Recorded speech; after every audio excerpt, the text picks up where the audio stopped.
Do you want to learn the secrets of watercolor that no one else knows? Then you need to watch this video. Today I'm working on a review of Daniel Smith's Moonglow. Now Moonglow is a really interesting color, or I should say colors, because out of the tube, it's a straight, pretty dark color, kind of a lifeless one. But when you do graduate wash from dark to light, you're going to see in those mid to light values that the color separates into three separate colors. Now it's called the separating color because it's actually made of three colors. It's made of Ultramarine Blue, Viridian, and Anthraquinoid Red, and Anthraquinoid Red.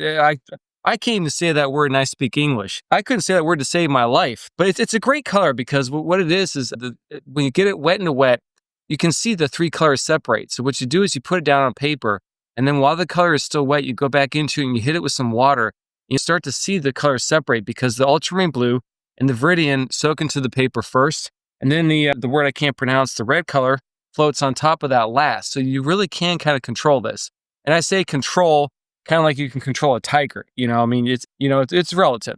So right now what I'm doing is I'm coming into here with a mid-value mixture. I'm just putting down the color here and I'm trying to get it even across the whole surface. And then what I'm going to do is I'm going to come back into this with some water. And when you drop water into this, you're just going to start to see that separation of the colors. Like this, to me, are the beautiful thing about watercolor, because you can't get this effect with oil or acrylic. When you put the color down on the paper and then you hit it with water, you're going to start to see things separate. It's never what I envision necessarily, but sometimes I think that's better, because I think if I could paint what I can envision, I'd be bored. I like watercolor because it's kind of unpredictable, and these colors are kind of unpredictable too.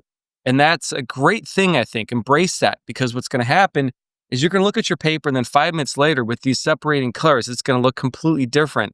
And that's okay, because it's not going to be a mistake. It's going to be a great thing. It makes it so much more creative, artistic, and I think fun. And here is the mid-tone wash while it's still wet. I dropped water into it. You can see where there's like blossoming effects and the colors soaking into the paper at certain points. The red is floating on top. The blue and the green have gone into the paper already. The nice thing about these colors is they're very granulated, because the Daniel Smith Ultramarine Blue is a super granulating color.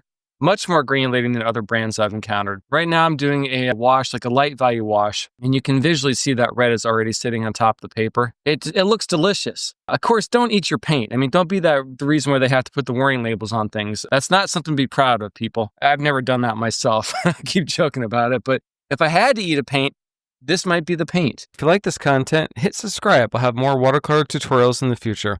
Thanks a lot, and happy painting.